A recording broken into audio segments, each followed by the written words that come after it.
ছেঁড়া কাপড় তাও জোটে না পরি কষ্ট করে, ঈদের নামাজ হয় না পড়া, নতুন জামা পরে দয়াল নতুন জামা পরে। ওরে নতুন কাপড় জুটবে জানি, ওরে নতুন কাপড় জুটবে জানি, ফুরাইলে বেলা। দুনিয়ার এই রং বাজারে এটা কেমন খেলা দয়াল, দুনিয়ার এই রং বাজারে এটা কেমন খেলা, দুনিয়ার এই রং বাজারে এটা কেমন খেলা দয়াল, দুনিয়ার এই রং বাজারে এটা কেমন খেলা। ভাঙা ঘরে দিন কেটে যাই বছর ঘুরে যুগ, এই জীবনে পাইলাম না রে একটু ভাবের সুখ দয়াল, একটু ভাবের সুখ। ভাঙা ঘরে দিন কেটে যাই বছর ঘুরে যুগ, এই জীবনে পাইলাম না তো একটু ভাবের সুখ দয়াল, একটু ভাবের সুখ। ওরে মরলে আসে ঘর বানাতে, ওরে মরলে আসে ঘর বানাতে, করে না অবহেলা। দুনিয়ার এই রং বাজারে এটা কেমন খেলা দয়াল, দুনিয়ার এই রং বাজারে এটা কেমন খেলা, দুনিয়ার এই রং বাজারে এটা কেমন খেলা দয়াল, দুনিয়ার এই রং বাজারে এটা কেমন খেলা। ওরে মরলে মানুষ দাম বাড়ে তার, ওরে মরলে মানুষ দাম বাড়ে তার, বাঁচতে অবহেলা। দুনিয়ার এই রং বাজারে এটা কেমন খেলা দয়াল, দুনিয়ার এই রং বাজারে এটা কেমন খেলা, দুনিয়ার এই রং বাজারে এটা কেমন খেলা দয়াল, দুনিয়ার এই রং বাজারে এটা কেমন খেলা। ঠিক না ঠিক? যদি কেউ অসুস্থ হয় না তাও মানুষ তেমন দেখতে আসে না, যখন শোনে এই মানুষটা আর বাঁচবে না, তার যাওয়ার সময় হয়ে গেছে, এবার আর ব্যাক করবে না, তখন আপনজনদের ভিড় পড়ে যায়। জামতলার মিষ্টি তখন যদি উপর দিয়ে না খাই নিচে দিয়ে খাওয়ানোর ইচ্ছা থাকে, কথা কয় না, ঠিক না বেঠিক? ওরে বাবা, জামতলার মিষ্টি বড় বড় আপেল আঙুর যখন আর খাইতে পারে না হা করি পড়ি থাকে, তখন যে জামতলার মিষ্টি পেয়ারা আপেল আঙুর কমলা, ওরে বাবা ঢিবে পড়ে যায়। যখন খাইতে পারতো তখন ওর আপেল আঙুর তো দূরের কথা, কোনোদিন একটা বিড়ি কিনেও খাওয়ায় না, কথা কয় না, দুই টান মেরি তারপর দেয় আর্ধেক। কত বড় খারাপের খারাপ। অথচ যখন মৃত্যু ঘনিয়ে আসে, জীবন চলে যাবে, এটা শোনার পরে সবাই আত্মীয়রা দেখতে আসে, কেউ আনে মিষ্টি, কেউ আনে জামতলার রসগোল্লা, কেউ আনে কুমিল্লার রসমালাই, কেউ বৌড়ার দই, কেউ আপেল আঙুর কমলা, সব নিয়ে দেখতে আসে। ফলের ভিড় পড়ে যায়, আর বাবা তো হা করে পড়ে আছে, যা টাকরার মধ্যে চামচ দিয়ে ঢুকাতে হয়, ওই সময় ঢুকাই আরো যন্ত্রণা বেশি না কম। এমনি ঘর ঘর করতেছে, ওর মধ্যে আবার ঢুকাইছেন, যা আরো 2 ঘন্টা বাঁচতো আরো 2 ঘন্টা আগে ফ্লাইট হয়ে যায়, কথা কয় না, ঠিক না বেঠে? ওগো আমার ভাইরা, এরপরে যদি মারা যায়, যার ছেঁড়া কাপড়ও জোটে না, তার নতুন জামা তো দূরের কথা, ঈদের দিন নতুন জামা কেনার টাকা হয় না, তারও কাফনের কাপড়ের অভাব হয় না, ঠিক না বেঠে? তার কাফনের কাপড়ের অভাব হয় না। গ্রামের মানুষেরা যদি এখানে কেউ দাঁড়িয়ে থাকে আর বলে বাবা আমি অসুস্থ, 2টা পয়সা দাও, একটু চিকিৎসার জন্য দরকার, না পয়সা পাওয়া যাবে না, কেউ টাকা দিবে না, কেউ সহযোগিতা করবে না, 2-1 জন করলে ভিন্ন কথা। কিন্তু যদি কেউ মারা যায় আর লাশটা যদি ঢাকা থাকে আর বলে এই লাশের দাফন কাফন করতে হবে, তখন সবাই টাকা দেয়। তার মানে তোমার দুনিয়াতে পাঠাইনোর জন্য সবাই প্রস্তুত। তোমার ঘর নাই বাড়ি নাই তাতে কিছু নাই, তোমার যদি ঝড়ে টিন উড়ে যায় জন, তাও টাকা দিয়ে দেখে আনা লাগে, তাছাড়া তোমার ওই টিন কেউ লাগিয়ে দিবে, কথা কয় না, লাগিয়ে দেয়।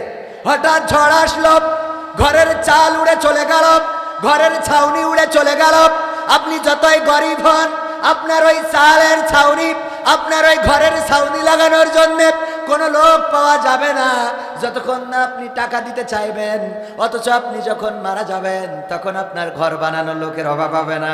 সবাই তাড়াতাড়ি করে খুন্তা কুদাল ঝুড়ি শাবল যা কিছু আছে নিয়ে চলে আসবে রে। তারপরে সুন্দর করে যত্ন করে একটা ঘর বানাবে। বাঁশ ঝাড়ের বাঁশ কাটা হয়ে যাবে। আপনার ঘর দিয়ে পানি পড়ে, কতবার গেলেন কোনো মহাজনের কাছে, বাবা যদি একটা বাঁশ দিতে তাইলে আমার ঘরের ছাউনিটা ঠিক করতাম রে। না, কেউ বাঁশ দিতে চাইলো না, কয় বাঁশের দাম আছে। কিন্তু যখন মারা যান চাইলেই বাঁশ দেওয়ার লোক আছে না নাই? তখন বাঁশ দেওয়া নাও পতো, তাড়াতাড়ি করে তারে মাটি চাপা দাও। বিদায় দেওয়ার জন্য সবাই প্রস্তুত। ওগো আমার ভাইয়েরা, দুনিয়ায় আপনকে কেউ আপন নয়। স্ত্রীর যদি বয়স থাকে গো, তাইলে কিন্তু স্ত্রীও আপনার জন্য অপেক্ষায় থাকবে না। আমি আমার স্ত্রীকে ওসিয়ত করে রেখেছি, ওগো আমার বিবি, আমি যদি 10 বছরের মধ্যে মারা যাই তাইলে তুমি বিয়ে করতে পারো। এটা আমার পক্ষ থেকে তোমার প্রতি নির্দেশ। আর যদি 10 বছর পরে মারা যায় তাইলে তো কিছুটা বুড়ি হইলাম, দুইজনে বুড়ো বুড়ি হইলাম একসাথে। এরপরে তোমার ইচ্ছা করতেও পারো নাও পারো, তবে 10 বছরের আগে যদি মারা যায় তাইলে তুমি বাকি জীবনটা আর এইভাবে কাটায়ও না, আর একজন নিয়ে ভালো করে ফুর্তি করো। কথা কয় না? এগুলো বলার দরকার আছে না? নেই? তা না হলেও সারা জীবন দরকার কি? অপেক্ষায় থাকার কি দরকার আছে? বেহেশতে যাই আমরা ওখানে হুড়মুড় যদি পাই পাবা না পালি না পাল। হ্যাঁ, লোক দাঁড়ায় রয়েছে। বসো না, তোমাদের ভাই এনার্জি বেশি, কই তো লাভ নেই। ওদের এনার্জিতে দাঁড়ায় রয়েছে। যাদের এনার্জি নেই ওরা বসবে, যাদের এনার্জি দাঁড়ায় থাকবে। হ্যাঁ, তবে কোরআনের মাহফিলের আদব হলো বসা। আল্লাহ রাব্বুল আলামিন বলেছেন, ওয়াইযা কুরিয়াল কুরআনু ফাসতামিউ লাহু ওয়া আনসিতু লাআল্লাকুম তুরহামুন। আমার আল্লাহ বলছেন, যখন তোমাদের সামনে কোরআন পড়া হবে, কোরআন বলা হবে, যখন তোমাদের সামনে কোরআন থেকে আলোচনা করা হবে গো, তখন তোমরা চুপ থাকবে এবং হৃদয়ের কান দিয়ে শুনবে, যাতে করে তোমাদের উপরে আল্লাহর রহমত বর্ষণ হতে পারে। বলেন সুবহানাল্লাহ। আমরা রহমত চাই কার? আল্লাহর রহমত থাকলে বরকত আছে না নাই? এই জন্য আমরা যখন সালাম দিই তখন কি বলি? আসসালামু আলাইকুম ওয়া রাহমাহ। কি বলি? আসসালামু আলাইকুম ওয়া রাহমাতুল্লাহ, তোমার উপরে আল্লাহর শান্তি এবং রহমত বর্ষণ হোক। অপরজন বলে ওয়া আলাইকুমুস সালাম ওয়া রাহমাতুল্লাহি ওয়া বারাকাতুহু, তোমার উপরেও শান্তি, আল্লাহর রহমত এবং বরকত বর্ষিত হোক। বলেন সুবহানাল্লাহ। রহমত করলেই বরকত আছে না নাই?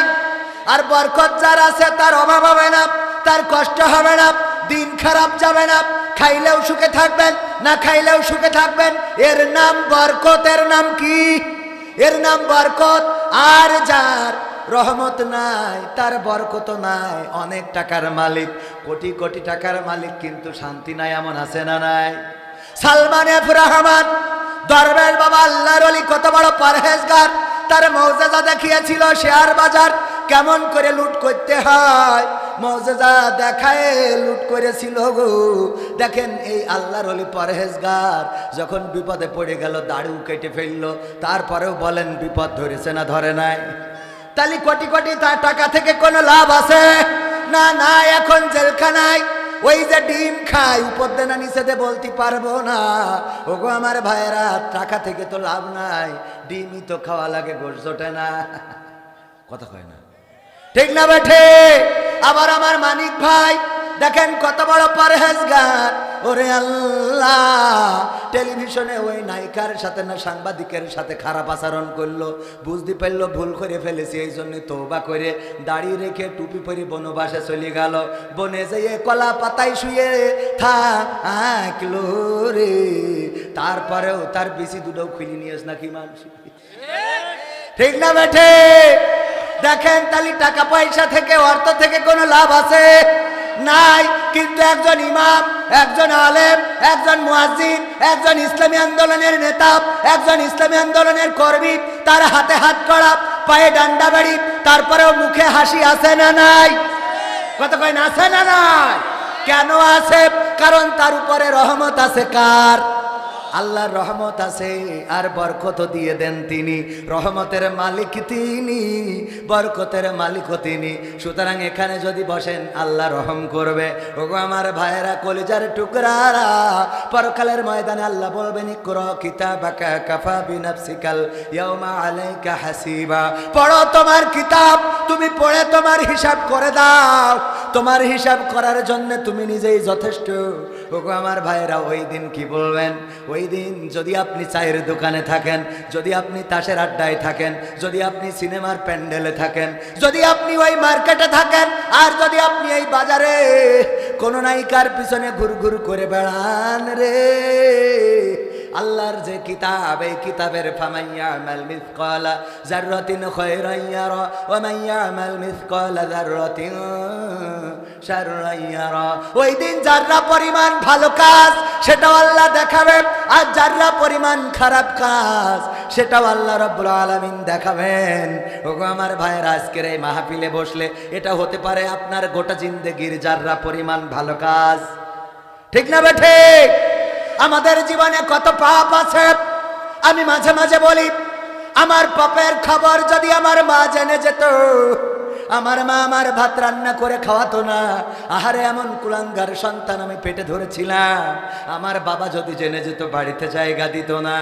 যদি গ্রামের বন্ধুরা জেনে যেত, আমার রকি, মারুফ, আলামিন এরা যদি জেনে যেত, তাইলে আমারে বড় ভাই বলে ডাকতো না, সম্মান করতো না। যদি আমার স্ত্রী জেনে যেত, ঘর সংসারটাও টিকতো না, বলতো তোমার মতো স্বামীর সাথে সংসার করা যাবে না। যদি আমার গুনাহ থেকে গন্ধ বের হতো এবং সেই দুর্গন্ধের কারণে আমার স্টেজে কেউ বসতে দিত না, আমার সামনে মানুষেরা বসতো না, এমন অনেক গুনাহ আছে পৃথিবীর কোনো মানুষ জানে না। জানি আমি, আর জানেন কি? জানি আমি, আর জানে আল্লাহ। যেই গুনার খবর পৃথিবীর কেউ জানে না, তাহাজ্জুদে কাঁদতে হয় আল্লাহ। তুমি কত গুনাহ গোপনে রেখেছো, এই গুনাহগুলো যদি সমাজের মানুষ জেনে যেত রে, তাইলে আমারে ঘৃণা করতো। এমনিতে দেখে হুজুর বলে সম্বোধন করে, আমারে ওয়াজ করতে দেয়, আলোচনা করতে দেয়। কত গুনার খবর আমি জানি, আর জানো তুমি। আল্লাহ, তুমি যদি ক্ষমা না করো, কে ক্ষমা করবে? আল্লাহ পরকালে পরিমাণ খারাপ কাজও দেখাবে। আজকে যদি এই মাহফিলে বসেন, এটা হবে যাররা পরিমাণ ভালো কাজ। আর এই মাহফিল আল্লাহ যেহেতু বলেছি ইকরা কিতাবাকা কাফা বিনাফসিকাল ইয়াউমা আলাইকা হাসিবা, তার মানে কিতাবটা আমাদের হাতে ধরাই দেবে, দিয়ে বলবে পড়ো তোমার কিতাব, তুমি পৃষ্ঠা উল্টায়ে দেখো কোনো ভালো কাজ আছে কিনা। সব পৃষ্ঠা উল্টাবেন একটা একটা করে, উল্টালে দেখবেন আপনি কবে সিনেমা হলে গিয়েছিলেন সেটা আছে, কোন চায়ের দোকানে ডোনাল্ড ট্রাম্পের পিছনে মিছিল করেছেন, নরেন্দ্র মোদীর পক্ষ নিয়ে মুসলমান হয়েও হিন্দু সাজিয়েছেন, সব দেখা যাবে, দেখা যাবে, যাবে যাবে।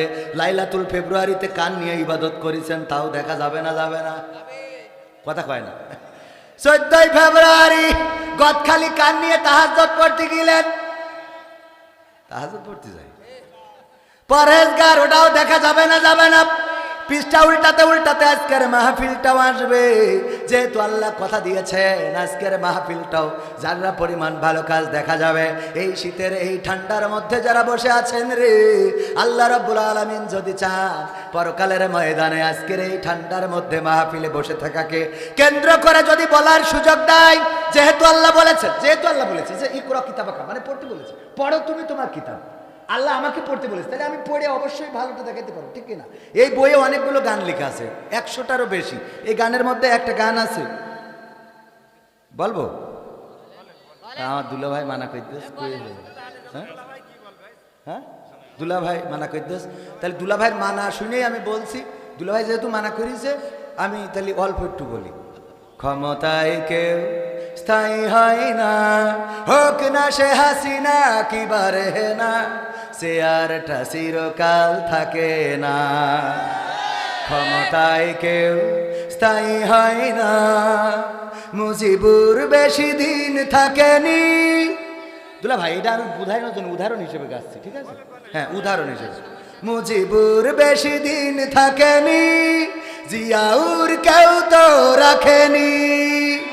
মুজিবুর বেশি দিন থাকেনি, জিয়াউর কেউ তো রাখেনি, এর স্বাদ চলে গেছে পৃথিবী ছেড়ে, এর স্বাদ চলে গেছে পৃথিবী ছেড়ে, কেউ আজ তার কথা কয় না।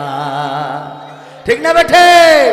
ক্ষমতায় কেউ স্থায়ী হয় না, হাসিনা ক্ষমতা ধরে রাখতে আয়না ঘর বানিয়েছিল, জনগণের রোশানলে দাদার দেশে পালিয়ে গেল।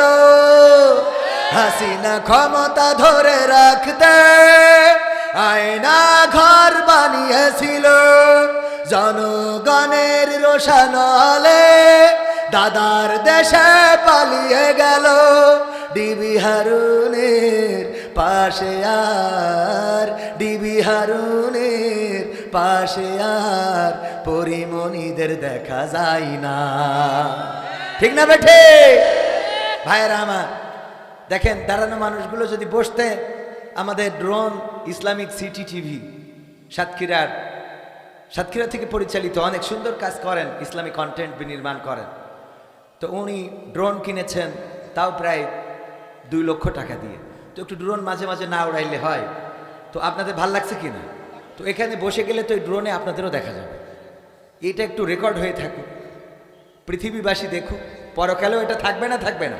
তো একটু এই যে ফাঁকা জায়গাটা, আমার যুবকেরা, কলিজার টুকরারা, পায়ে হাত দিয়ে বলি, একটু এখানে এসে বসেন। এখানে বসলে আল্লাহ গুনাহ তো দিবেনই না, বরং দিবেন কি? সওয়াব। শুধু তাই না, যতক্ষণ বসবেন সওয়াব হবে, পাশাপাশি গুনাহ ক্ষমা করে দিবেন কে? সগীরা গুনাহগুলো ঝরে যেতে থাকবে, বলেন সুবহানাল্লাহ। আচ্ছা, আমি এটা দিলাম, এটা বললাম উদাহরণস্বরূপ। কি স্বরূপ? উদাহরণ, কোনো রাজনীতির গান না, এটা উদাহরণস্বরূপ। তো এই বইয়ে এই গানটা আছে। এখন যদি কোনোভাবে আমাদের নেত্রী চট করে ঢুকে পড়ে, আর আমি যদি বলি যে আমি আওয়ামী লীগের লোক, তো আমার বই দেখাই বলবে এ লিখিল কিনা এটা। আমি যদি বলি না আমি লিখিনি, তাহলে এখানে আমার নাম আছে না নাই? কথা কয় না, আছে না নাই? কাঠি খোলা হবে না হবে না? কথা কয় না। আবার যদি পক্ষে লিখি, তাও কিতাবে আছে না নাই? আছে ওগো আমার ভাইয়েরা। এই জন্য ভালো কথা যেমন আছে, খারাপ কথাও আছে। পরকালের ময়দানে আল্লাহ বলবেন ইকরা কিতাবাকা, পড়ো তোমার কিতাব, তোমার হিসেব করার জন্য তুমি যথেষ্ট। যেহেতু কিতাবটা ধরিয়ে দেবে, আপনি যদি কিতাবটা পড়েন, আল্লাহ রব্বুল আলামিন আপনার বলার সুযোগ যদি দেয়, আল্লাহ দেখো কোরআনের মাহফিলে শীতের রাতে বসেছিলাম, আল্লাহ রব্বুল আলামিন এই মাহফিলের ওসিলায় গোটা জীবন জিন্দেগির গুনাহ ক্ষমা করে দিতে পারে না? পারে না?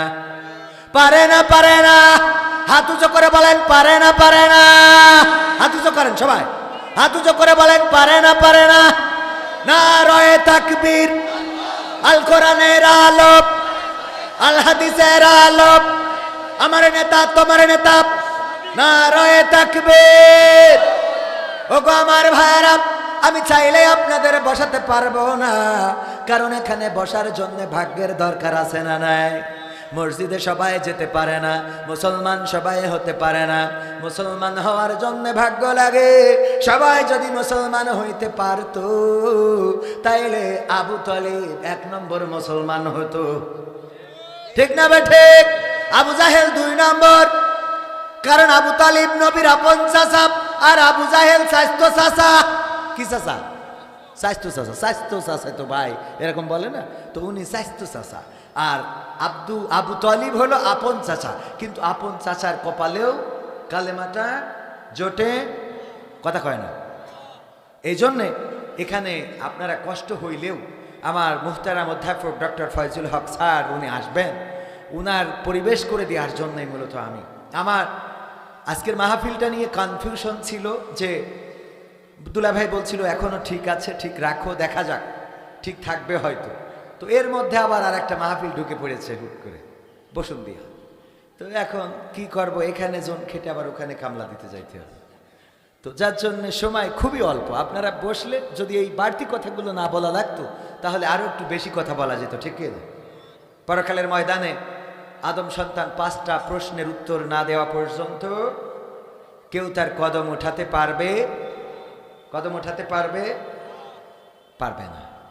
এই জন্যে এই 5টা প্রশ্ন নিয়ে আমি একটু আলোচনা করতে চাই। আর পবিত্র কোরআনের সূরা সফ সূরা নম্বর 61 পারা নম্বর 28, সেখানকার সম্ভবত ভুল যদি না বলি 10-11, ইয়া আইয়ুহাল্লাযীনা আমানু হাল আদুল্লুকুম, এটা কয় নম্বর আয়াত? হাফেজরা কইতে পারে। হ্যাঁ, 10-11 নাকি 9-10?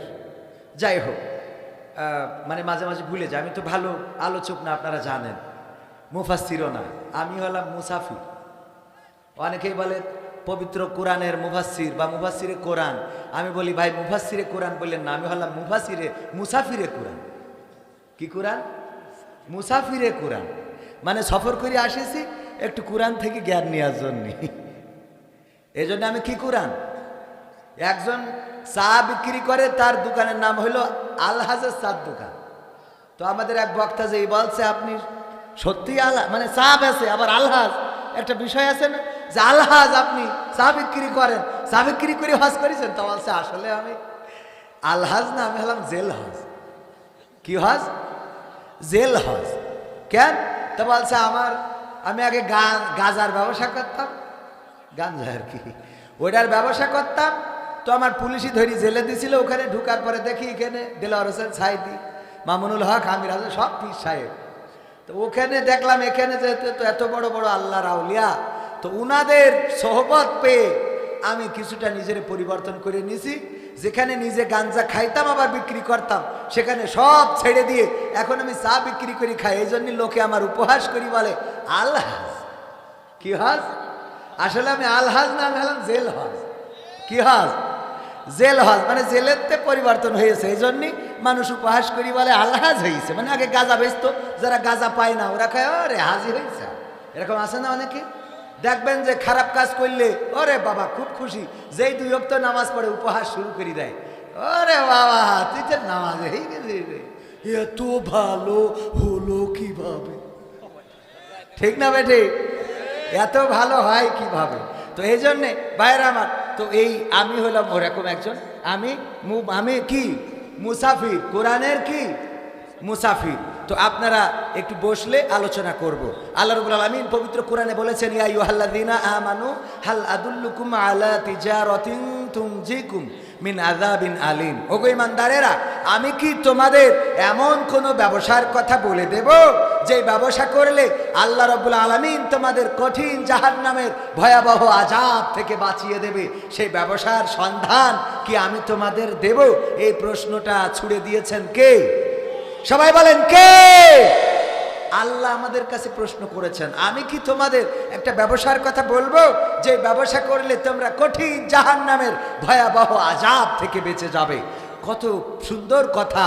এত সুন্দর কথা পৃথিবীর কোনো মানুষ বলতে পারে না, এত সুন্দর কথা পৃথিবীর কোনো মানুষ বলে নাই, এত সুন্দর কথা কোনো কবি সাহিত্যিক বলে নাই। এটা কবি নজরুলের কথা নয়, রবীন্দ্রনাথ ঠাকুরের কথা নয়, এটা আল্লামা সাঈদীর কথা নয়, হাফিজুর রহমান সিদ্দিকীর কথা নয়, মামুনুল হকের কথা নয়। এই কথাটা কার? আল্লাহ প্রশ্ন করেছেন, কোন ব্যবসা কি ধরিয়ে দেব যে ব্যবসা কঠিন জাহান্নামের ভয়াবহ আযাব থেকে বাঁচিয়ে দেবে? আমার আল্লাহ যদি এরকম একটা ব্যবসার সন্ধান দিতে চায়, আমরা নিতে রাজি আছি না নাই? আল্লাহ জানতেন বান্দারা এটাই বলবে, আল্লাহ দাও সেই ব্যবসাটা আমাদের দেখিয়ে দাও, কোন ব্যবসা করলে আমরা জাহান্নাম থেকে বেঁচে যাব। আল্লাহ পরবর্তী আয়াতে বললেন, তুমিনুনা বিল্লাহি ওয়া রাসূলিহি ওয়া তুজাহিদুনা ফি সাবিলিল্লাহ বিআমওয়ালিকুম ওয়া আনফুসিকুম যালিকুম খায়রুল লাকুম ইন কুনতুম তা'লামুন। আল্লাহ বলছেন সেই ব্যবসাটা হলো আমি আল্লাহর প্রতি ঈমান এবং আমার রাসূলের প্রতিও ঈমান। আর আমি তোমাদের যে কি দিয়েছি? বিআমওয়ালিকুম, মাল দিয়েছি। কি দিয়েছি?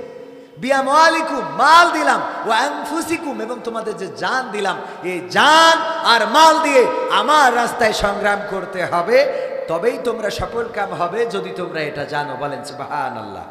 তবে আমরা কি হব?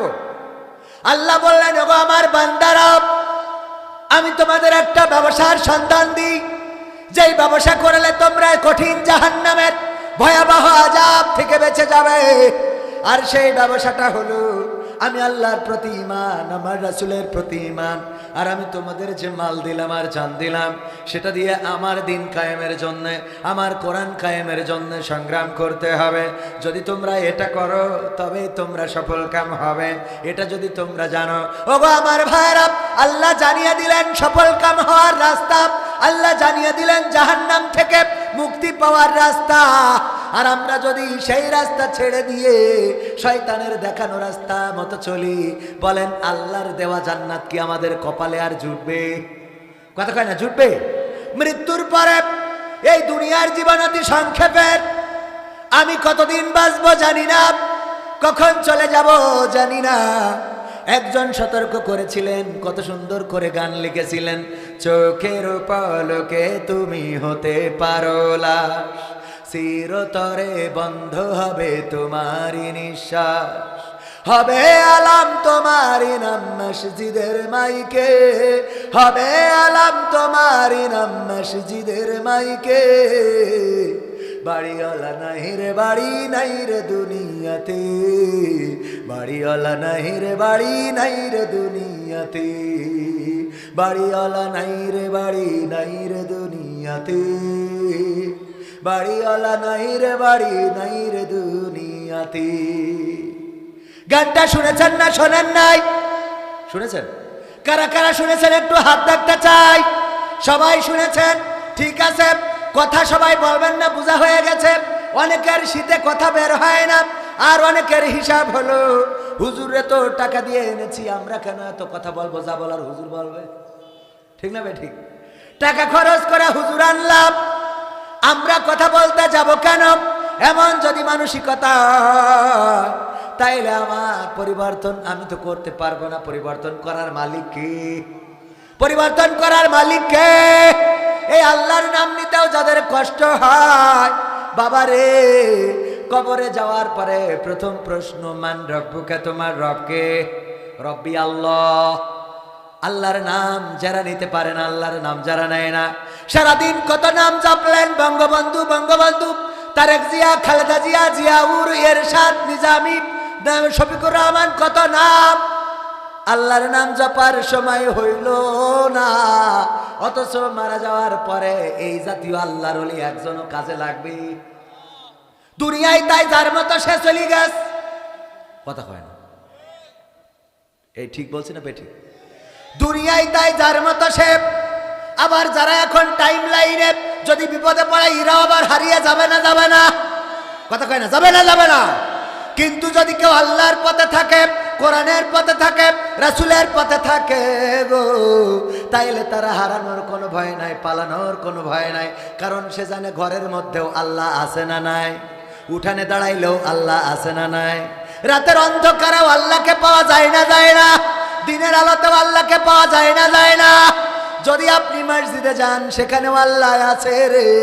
যদি আপনি ফাঁকা মাঠে, আজান হয়ে গেছে, সেখানেও আইলের পরে নামাজ যদি পড়েন, আল্লাহ দেখে না, দেখে না? তার মানে আপনার বিপদে, মুসিবতে, কষ্টে, দুঃখে সবসময় দেখেন কি? আল্লাহ কেমন করে দেখেছেন? ইউনূস আলাইহিস সালাম যখন পানির মধ্যে তাকে ফেলে দেওয়া হলো, ইউনূস আলাইহিস সালাম চিৎকার করে বললেন, লা ইলাহা ইল্লা আনতা সুবহানাকা ইন্নী কুনতু মিনাজ জালিমিন। আল্লাহ রাব্বুল আলামিনের কাছে ইউনূস আলাইহিস সালাম সহযোগিতা চাইলেন। সহযোগিতা আল্লাহ করেছে না করে নাই? ডাকলেন কাকে? আল্লাহ সাড়া দিলেন। আল্লাহ বললেন, ও ইউনূস, তুমি যখন ডেকেছো ওই গভীর রাত, রাতের অন্ধকার, আর তুমি পানির মধ্যে তলিয়ে গিয়েছিলে, পানির অন্ধকার, আর তুমি মাছের পেটের মধ্যে ছিলে, মাছের পেটের অন্ধকার, তাইলে পর্দা কয়টা? জোরে বলেন কয়টা? 1 নম্বর মাছের পেটের অন্ধকার, 2 নম্বর পানির অন্ধকার, 3 নম্বর রাতের অন্ধকার। এই অন্ধকারের মধ্যে থেকেও যখন আল্লাহর নবী ডাক দিলেন, আল্লাহর নবীর ডাক শুনলেন কি?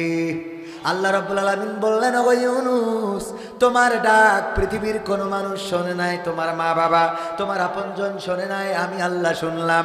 আর আমি ওই মাছের পেটের মধ্যে যন্ত্রণা বাড়িয়ে দিলাম। মাছ আর তোমারে হজম করতে পারলো না, বরং তোমারে আবার নদীর কিনারায় নিরাপদ জায়গায় তোমারে আবার উগরে দিয়ে চলে গেল গো। ওগো ইউনুস, দেখো আমি আল্লাহ তোমার কেমন রব। ওগো ইব্রাহিম, দেখো যখন তোমাকে আগুনে ফেলা হলো, তোমার বাবা যে জন্ম দিয়েছে তোমাকে, সেই বাবাও রশি ধরে টানলো, জোরে টানো হেইয়ো, আরো জোরে হেইয়ো, ইব্রাহিমকে ফেলতে হবে হেইয়ো, এই বলে টানাটানি শুরু করে দিল গো। কিন্তু আমি আল্লাহ তোমারে বললাম না, কারণ তুমি বলেছিলে ইন্নী ওয়াজ্জাহতু ওয়াজহিয়া লিল্লাযী ফাতারাস সামাওয়াতি ওয়াল আরদ হানিফাও ওয়া মা আনা মিনাল মুশরিকিন। আমার ইব্রাহিম আলাইহিস সালাম বলেছিলেন, ও আল্লাহ তুমি শোনো, আমার মুখটা আমি সব দিক থেকে ঘুরাইয়ে দিলাম, আমার আর কেউ নাই, এই জমিন আসমানের মালিক যিনি, সাত আসমানের মালিক যিনি, সেই মালিকের দিকে আমার মুখ ঘুরিয়ে দিয়ে ঘোষণা করে দিলাম, আমি কোনো মুশরিকদের সাথে যাব না, আমি তাদের দলে স্লোগান দেব না, আমি তাদের দলের প্রতীক ঘাড়ে করে নিয়ে বেড়াবো না, আমি আল্লাহ তোমার কাছেই নিজেকে সমর্পণ করলাম। এই কথা বলার কারণে যখন আগুনে ফেলা হলো, তখন আপন বাবা জন্মদাতা পিতাও রশি টেনেছে, কিন্তু আমার আল্লাহ বলে নাই। আল্লাহ বললেন, ইয়া নারু কুনি বারদাও ওয়া সালামান আলা ইব্রাহিম, ওগো আগুন, তুমি আমার ইব্রাহিমের জন্য ঠান্ডা আরামদায়ক হয়ে যাও। ঠান্ডা আরামদায়ক হয়ে গেল, ফুলের বাগান হয়ে গেল। মুসা আলাইহিস সালাম যখন সাগরের কিনারায় অথবা নদীর কিনারায় দাঁড়ানো, সাহাবীরা বলল, ওগো মুসা, বিপদে নিজেও পড়েছো, আমাদেরও ফেললে। মুসা আলাইহিস সালাম বললেন, রব আছে, লা তাকনাতু মির রাহমাতিল্লাহ, আমরা আল্লাহর রহমত থেকে নিরাশ হতে পারি না। আল্লাহ রাব্বুল আলামিন বললেন, মুসা তোমার হাতে কি? বলল, লাঠি। লাঠি দিয়ে বাড়ি দাও, রাস্তা হয়ে গেল। ফিরআউন এসে বলে, এই রাস্তা আমার বাবার স্বপ্ন ছিল, নাও নামো। ফিরআউন নামলো মাঝামাঝি, আর এই মুহূর্তে মুসা আলাইহিস সালাম বাহিনী নিয়ে ওপারে উঠে গেল। তারপরে পিছনের দিকে তাকিয়ে দেখলো আল্লাহর ওলিদের কি অবস্থা। তাকায়ে দেখে, আহারে পানি একত্রিত হয়ে গেছে, সবাই সুবানি খায়। ওগো আমার ভাইয়েরা, যারা আল্লাহর কাছে নিজেদেরকে সঁপেছে, কাবার ঘটনা তো সবার জানা। নবী জন্মের 50 দিন পূর্বে সাল্লাল্লাহু আলাইহি সাল্লাম, তার জন্মের 50 দিন পূর্বে আব্রাহা এসেছিল কাবা ভাঙার জন্য। কেন ভাঙবে?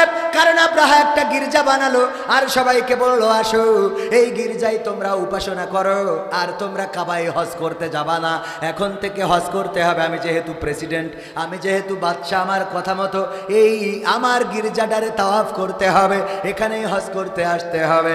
কিন্তু না, কেউ